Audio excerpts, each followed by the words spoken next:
తెలంగాణలో అధికార party TRS. ఆ పార్టీలో అసమ్మతి జ్వాలలు ఇప్పుడిప్పుడు రాజుకుంటున్నట్లు కనిపిస్తుంది. టీఆర్ఎస్ అధికారంలోకి వచ్చి 3.5 ఏళ్లలో సీఎం కేసీఆర్ పైన గానీ, ఆయన తీసుకున్న నిర్ణయాలపైన కానీ ఆ పార్టీ నేతలు ఎప్పుడు ఎక్కడ పెదవిప్పలేదు.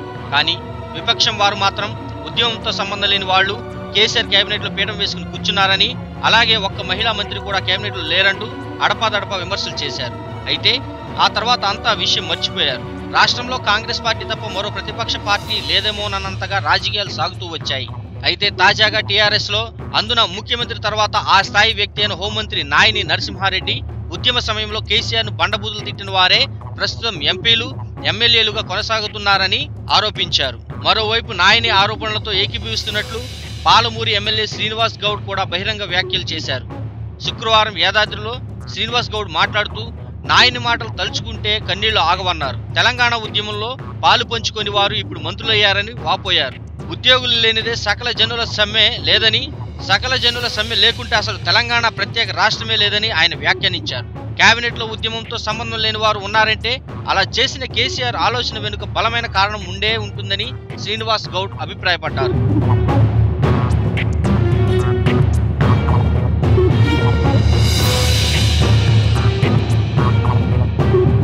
తెలంగాణ రాష్ట్రం ఏర్పడిన తర్వాత కేసీఆర్ ప్రభుత్వాన్ని పడగొట్టాలని కొంతమంది కుట్రలు పన్నారని ఆయన ఈ సందర్భంగా ఆరోపించారు.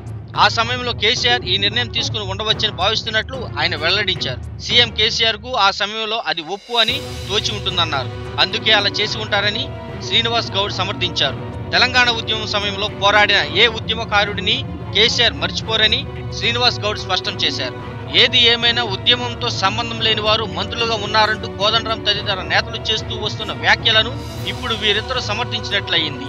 టీడీపీ నుంచి ఫిరాయించిన తలసాని శ్రీనివాస్ యాదవ్, తుమ్మల నాగేశ్వరరావు, పట్నం మహేందర్ రెడ్డి, కడియం శ్రీహరి ప్రస్తుతం కేసీఆర్ కేబినెట్ లో అది కూడా కీలక శాఖల్లో కొనసాగుతున్నారు. ఇప్పుడు వారిని టార్గెట్ చేస్తూ టీఆర్ఎస్ లోనే కొందరు సీనియర్ నేతలు విమర్శలు చేయడం అందరినీ విస్మయపరిచింది. ఒక్కసారిగా ఇలా అసమ్మతి స్వరాలు వినిపించడంతో టీఆర్ఎస్ లో లోపల ఏదో జరుగుతోందని అనుమానాలు తలెత్తుతున్నాయి. కొంతకాలంగా కేటీఆర్, హరీష్ రావుల మధ్య ఆధిపత్య పోరు సాగుతోందని గుసగుసలు వినిపిస్తూ వస్తున్నాయి. అందులో భాగంగానే ఇప్పుడు ఈ విమర్శల పర్వం మొదలైందా అనేది చర్చనీయాంశంగా మారింది.